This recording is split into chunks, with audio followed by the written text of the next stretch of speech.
साहेब पण एवढा मोठा टोकाचा निर्णय असा असा अचानक कसा काय घेऊ शकता तुम्ही? तुमच्या मुलीचा तो व्हिडिओ लीक झालाय, त्यात तुमच्या मुलीचं लग्न मोडलं आणि तुमची मुलगी त्या शुभोशी नातं जोडते.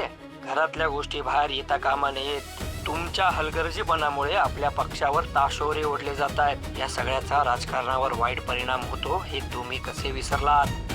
नाही साहेब बघा, मी सगळं व्यवस्थित करतो, माझ्यावरती विश्वास ठेवा. Hello hello. काय झालं भैया? काय म्हणणं आहे त्या पक्षातल्या नेत्यांचं? सगळं संपलं पृथ्वी. बरबाद झालो मी. येत्या निवडणुकीमध्ये तिकीट न देण्याचा निर्णय घेतलाय हायकमांडनी. भैया तिकीट कापलं? पण का भैया? शुभ आणि श्रावणीने जो गोंधळ घातलाय ना, त्यामुळे पक्षाची बदनामी झाली आहे. अरे समजून सांगायचा प्रयत्न करत होतो मी की मी सगळं व्यवस्थित करतो, पण नाही. पण भैया आता आपण काय करायचंय?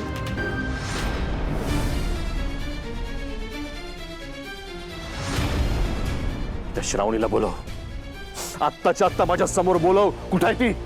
नाही येणार ती.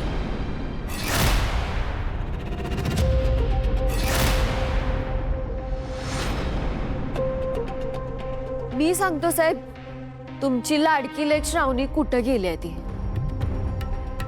साहेब तुम्ही पक्षाच्या तिकिटासाठी एवढी धडपड करायला सा, पण ती श्रावणी एका चोराला मदत करायला गेली. शुभूच्या बापाला पोलीस स्टेशन मधून सोडवायला गेले ती. मला तर वाटायलंय आतापर्यंत तिनं सुखरूप सोडवलं बी असेल जेलमधून, आणि ते बी तुमच्या नाकावर टिचून. काय बोलायचं तिला?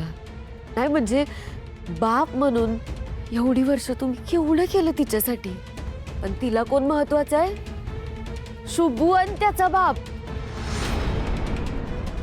असं समजवायचं तिला. नवरे काय 100 शोधून मिळतील हो, शेवटी बाप तर बापच असतोय की.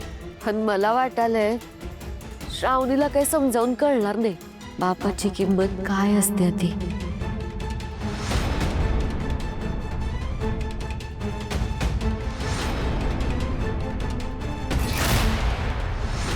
शोभी, मी काय म्हणतो, सासरे भावांना पोलीस सहजासहजी सोडतील त्यापेक्षा जेवणाचं बघ भूक लागली.